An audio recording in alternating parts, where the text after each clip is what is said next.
Tan, tan. Hello, people! Cheguei! Tan, tan, tan, tan, tan, tan, tan, tan. Olha quem tá comigo hoje! Olha quem tá comigo hoje! Agora, vou falar o seguinte: por que este mini bolo está aqui? Do lado deste meu lápis. Presta atenção. Gracelina, faz um print dessa foto, que essa foto é importante. Que eu quero botar no fim, depois, para dizer a vocês por que eu estou com isso aqui. Eu tenho um lápis e um mini bolo na minha mão hoje, né? Não fiquei maluca. Aliás, esse mini bolo depois ele vai desaparecer, né? Comerei eu. Agora que eu já peguei também, já é meu. É o seguinte, minha gente, eu quero falar hoje de tempo de trabalho e lucratividade. Na verdade, eu quero mostrar para vocês algumas coisas importantíssimas. Quando a gente está trabalhando na cozinha e que a gente está começando, especialmente na área da confeitaria, as pessoas dizem assim: ai, confeitaria dá muito trabalho, né? Eu já ouvi essa frase não sei quantas vezes. Confeitaria dá muito trabalho, gente. Olha, você tem que passar um tempão lá dentro da cozinha. E eu digo, dá trabalho para quem quer ter trabalho, né? Para quem quer fazer uma atividade na área da confeitaria, quer trabalhar com mini bolos, não dá trabalho que essas pessoas se referem. Dá o quê? Dá produção, ok? Maravilha, né? É isso que a gente tá querendo, buscando produção. Dá também satisfação. E se você for uma pessoa que tem nas mãos uma ferramenta chamada controle de custos, ficha técnica, vou falar para você que você consegue ter um tempo também de trabalho super reduzido. Naquela minha receita ali de mini bolo com cobertura, né? Com cobertura, eu tenho apenas 8 ingredientes. Vocês acreditam? Vou mostrar de novo. Ele vai e volta. Até meti o dedo aqui no recheio. É a vida. Vocês acreditam que eu tenho 8, minha gente? Olha aqui, olha essa textura, olha esse brilho. Pera, ai, tá, não, tá tudo ok. Eu tenho 8 ingredientes nessa minha preparação de mini bolo. E o que isso quer dizer, Marcela? Isso quer dizer, olha, o que esse lápis está fazendo aqui. 8 ingredientes. Eu tenho um custo baixo, eu tenho um tempo de cozinha reduzido, tempo de produção reduzido e eu tenho uma alta lucratividade. Quando eu escolho uma receita com poucos ingredientes, eu preciso entender que ela vai me dar diretamente um tempo de execução mais curto, tá? A maioria funciona disso. Eu não tô contando aqui, não tô contando não estou deixando de fora aqui o tempo do forno para fazer esse mini bolo que eu tenho aqui. Na verdade, eu tenho vários, né? Tenho vários. A pessoa, olha, eu botei tanto recheio que era para mostrar para vocês que o negócio até despencou ali. Mas o que vale, esses são alguns testes de outras coisas que eu estava fazendo, fotografia e tal. Boa noite, Ana Gilda, chegou! A Tatiele já tá aí também. Olha, eu tenho nessa produção de massa, recheio e montagem, eu não gasto. Isso seja para fazer 6, para fazer 24, para fazer 58, tá? Ou pelo menos até 24 eu não gasto mais do que 1h10. 1h10 eu consigo atender uma encomenda fazendo massa, fazendo recheio e compondo isso. Marcela, qual é a grande técnica ou a maneira que eu devo fazer isso para passar menos tempo na cozinha? Você não precisa morar dentro da sua cozinha não, minha gente, para conseguir produzir algo de qualidade. Primeiro, a qualidade vem do tipo de produto que você vai usar, né? Os ingredientes que você vai adquirir. Segundo, a qualidade vai vir também de como você faz essa produção. E o controle de custo, ele está envolvido no quê? Enquanto você gasta para produzir isso.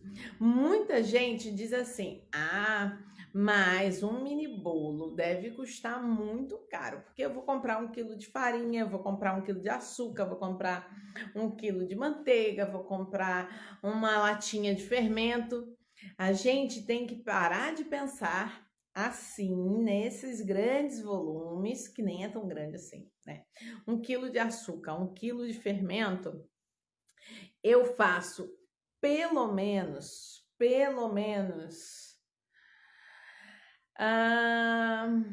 nossa, quase, eu faço de 8 a 10 encomendas de 24 unidades. 8 a 10 encomendas de 24 unidades, vamos botar 10 encomendas de 24 unidades, são 240 mini bolos, né?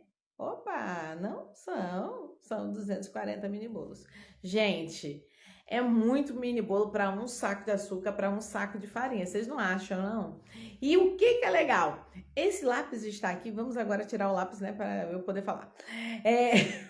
Esse lápis está aqui para você lembrar que é preciso calcular tudo, o tempo e o que você está gastando, porque só aí você vai entender a relação que existe entre essas duas coisas e o lucro. Quando eu passo pouco tempo na cozinha, significa que sobra mais tempo para quê? Para eu conseguir novos clientes, para eu atender novas encomendas, para eu fazer uma divulgação legal, boa, para eu negociar um fornecimento. Sobrar tempo no seu ofício de confeitaria significa, com certeza, ganhar muito mais dinheiro fazendo outras atividades que são importantes e estão fora da cozinha. Pois é, por esses dias eu ouvi aí algumas pessoas que trabalham na área da confeitaria reclamando que as encomendas agora deram uma baixada, né?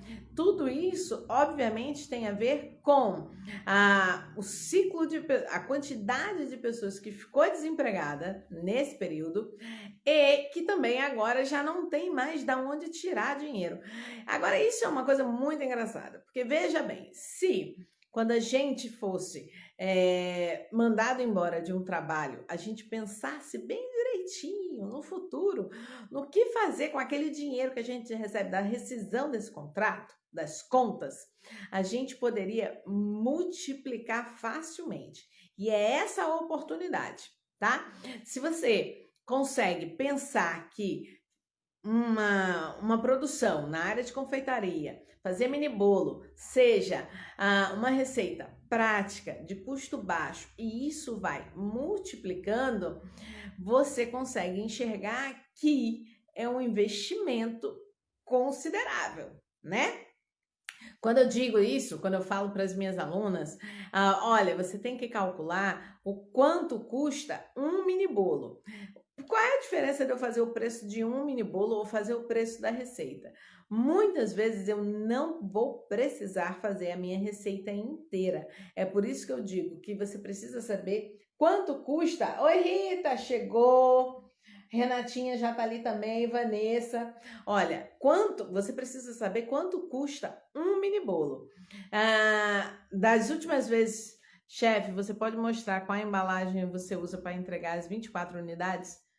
Ana Júlia, eu tô sem essa embalagem aqui, porque eu fiz uma entrega hoje mais cedo e não repus a minha embalagem ainda. Tava um dilúvio hoje. Mas eu outro dia até mostrei. Eu tenho uma foto, eu vou botar uma foto para vocês verem. Aqui em Portugal, a gente faz, é muito característico a entrega de doces, né? Ser numa caixa completamente branca, tá? Uma caixa quadrada dessas, tipo caixa de pizza, que você só encaixa assim a tampa, ela é inteira, né? Você encaixa. Eu tenho uma altura para essas caixas que vai variando, né? Vai subindo a altura, você tem até de bolos bem altos, assim, se você quiser fazer. Oi, Marcinha! E eu uso essa caixa branca. Agora, como é que eu personalizo? esse meu produto numa caixa branca.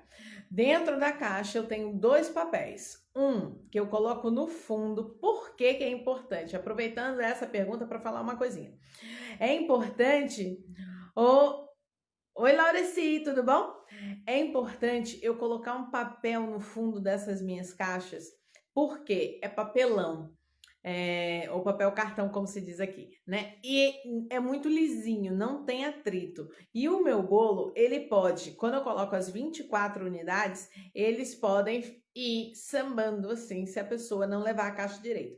Então, eu coloco um papel no fundo para criar aderência, especialmente um papel que é para estar em contato com o alimento, e em cima eu coloco uma folha de papel manteiga ou papel vegetal, que eu aproveito, como algumas coisas são muito personalizadas, eu aproveito para escrever na parte que não vai ficar em contato com a comida, alguma mensagem, algum carinho, ou se tiver adesivo, eu adesivo esse papel em cima, tá? E aí fecho a caixa usando barbante de algodão, é mais a minha linha, né? Usando barbante de algodão, botando uma fita no laço final e pronto. Essas são embalagens para presente. Se for só embalagem de entrega, eu só vou tirar a fita do laço, mas eu continuo usando o barbante de algodão para amarrar. Lembra? Eu não sei vocês, mas antigamente, quando eu era pequena, eu comprava... Pequena não, que eu ainda sou pequena.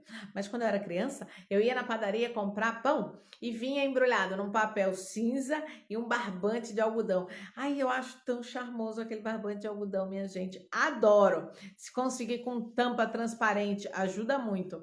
Ajuda. A tampa transparente dá uma beleza, né? Ela muda o seu custo, certamente, mas ela dá uma beleza na entrega do produto.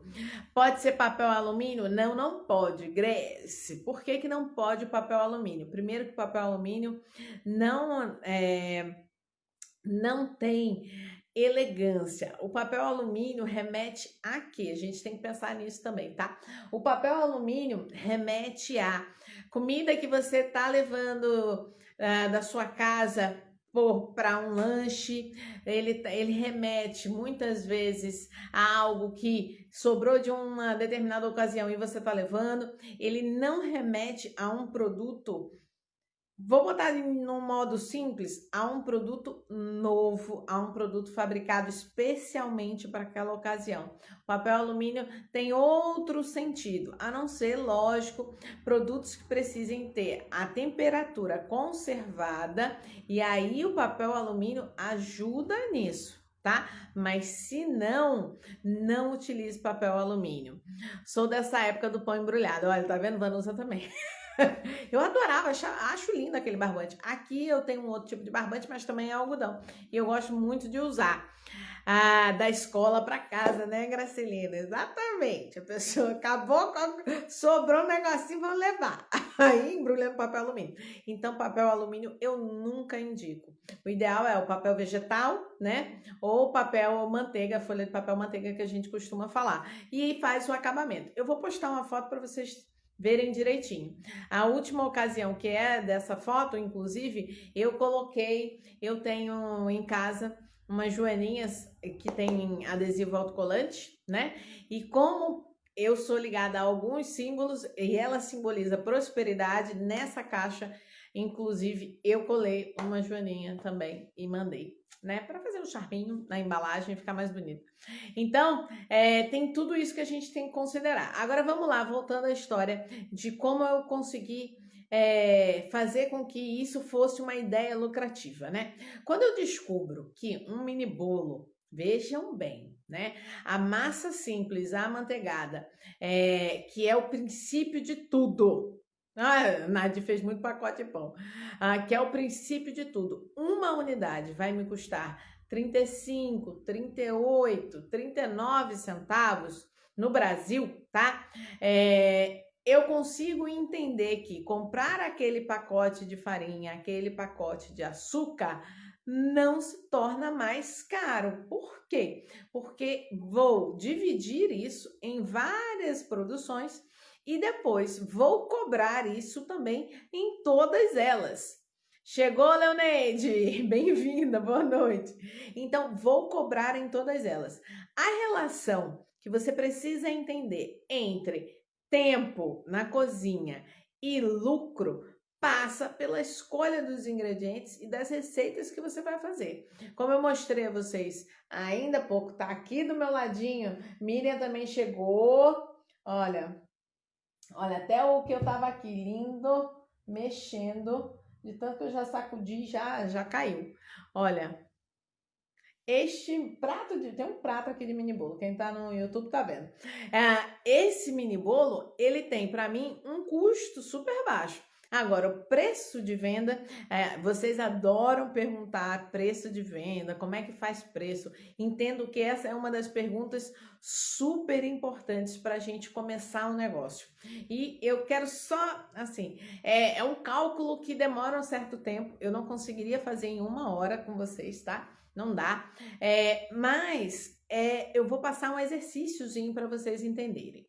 Vamos lá. Vamos pensar nos nossos ingredientes mais comuns dentro da confeitaria: farinha, açúcar e manteiga.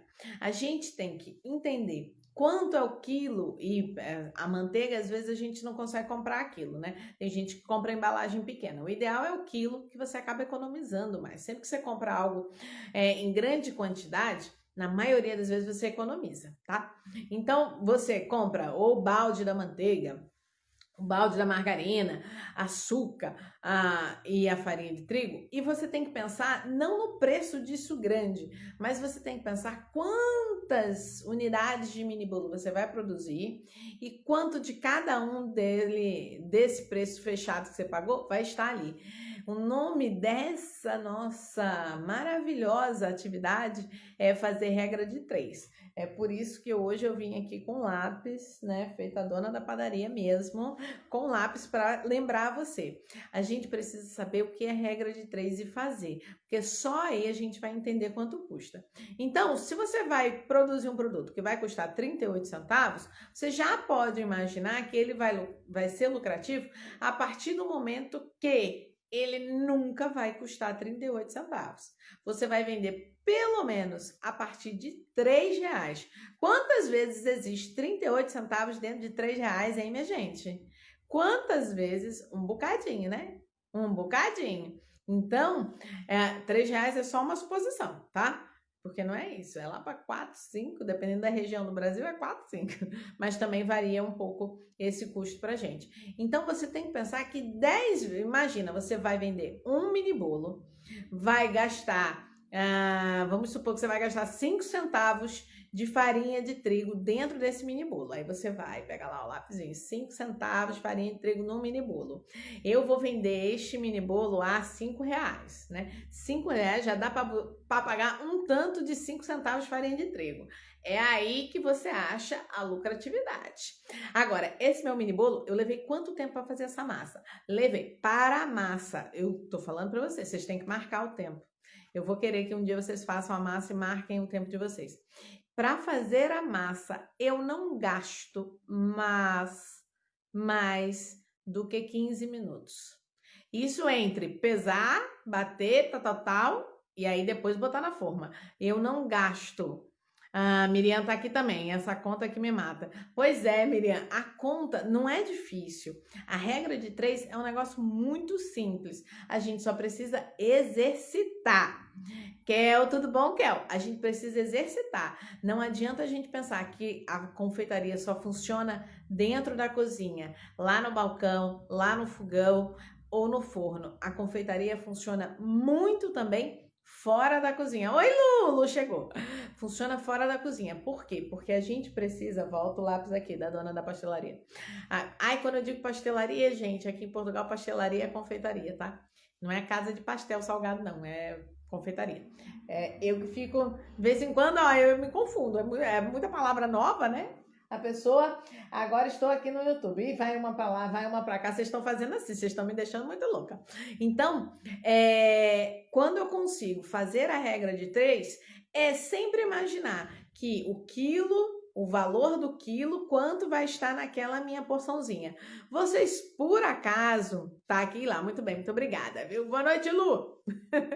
Vocês precisam entender que essa matemática vai fazer uma grande diferença no fim do seu mês ou da sua semana. Porque quando eu digo para você que você vai faturar de 500 a 1.000 por semana vendendo mini bolo, eu estou transformando isso.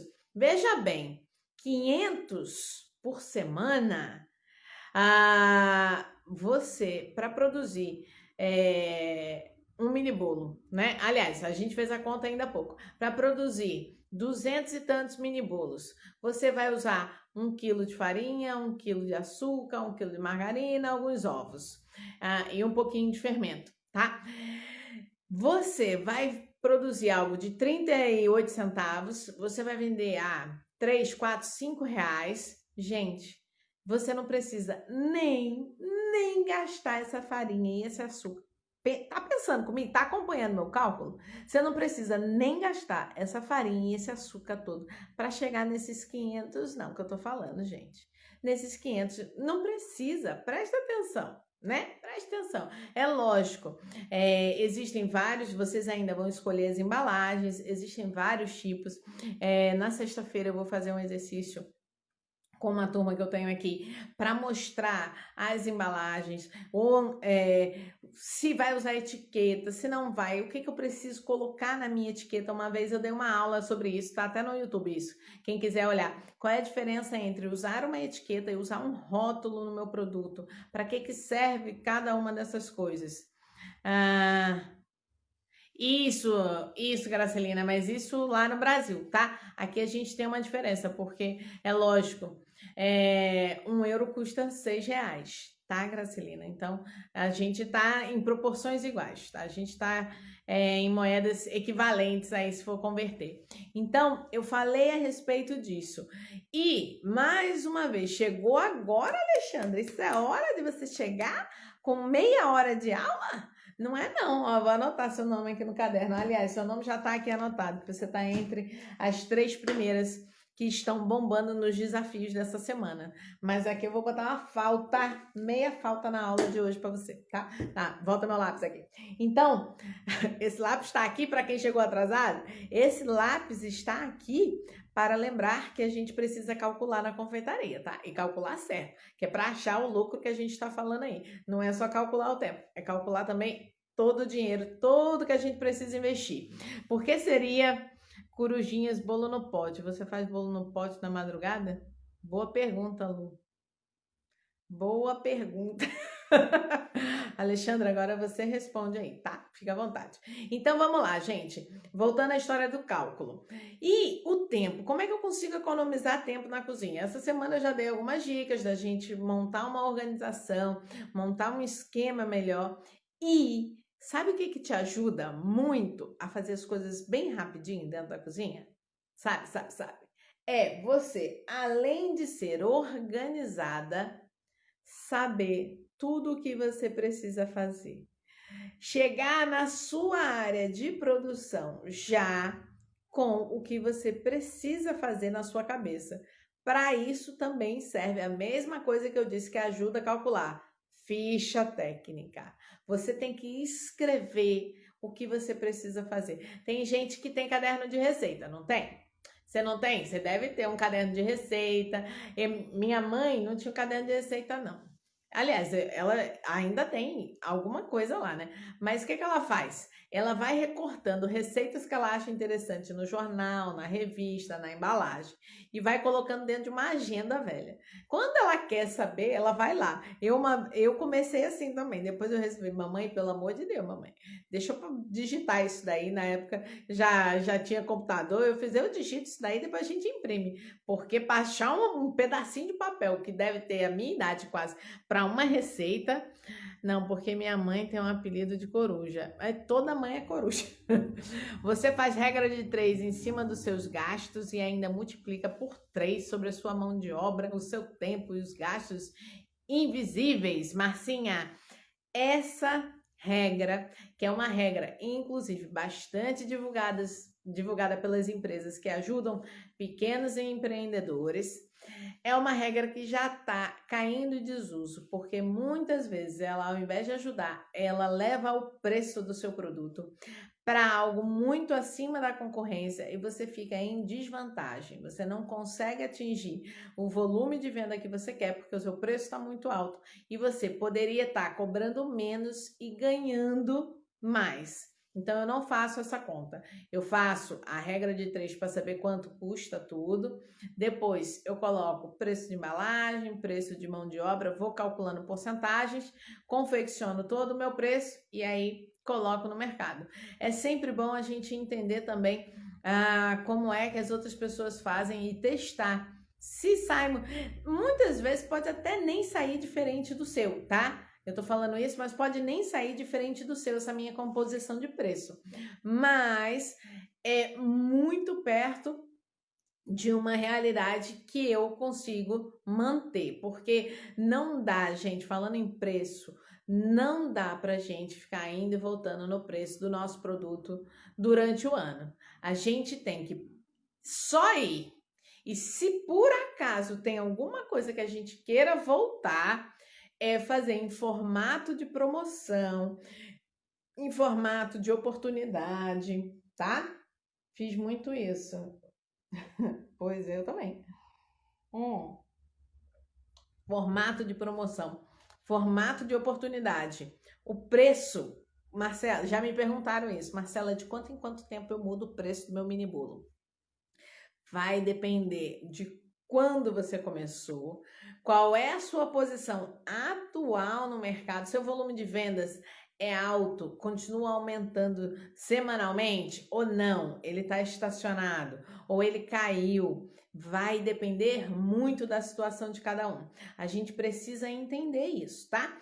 Quando eu tenho um volume de venda que ele cresce, ele passou 3 meses crescendo e ele deu uma paradinha, tá aqui, ó, na linha reta. O que que isso quer dizer? Que nesses 3 meses você foi conquistando sempre clientes novos. E aí, depois você chegou numa situação confortável de ter uma cartela de clientes boa, mas não chegava tanta gente nova mais. Então, você não pode mudar o preço. O que você tem que fazer é outra coisa, na verdade. Você tem que criar estratégia para trazer novos clientes, seja divulgação, seja promoção, mas não mexer no seu preço. 3 meses é um tempo muito curto, até porque cardápios nós só mudamos 3 ou 4 vezes, no máximo, assim, já é um exagero, mudar 4 vezes no ano um cardápio. Então, não é interessante você ficar indo e vindo nos preços. Você faz bolo só pequeno ou ensina grandes também? Kel, é o seguinte, eu trabalho especificamente com mini bolos, porque é uma proposta que eu acredito mais, é uma proposta que eu desenvolvi novas receitas exclusivas para isso, para metodologia. Então, eu já deixei de fazer bolo grande. Na verdade, eu nunca fui muito de bolos grandes. Eu gosto muito de bolo, mas eu sempre gostei das pequenas sobremesas e trouxe o bolo para essa realidade dos mini bolos, tá? Então, eu trabalho muito com isso. Algumas receitas eu sei que, e digo a vocês sempre que dá para fazer grande, outras não, outras são só para esse formato.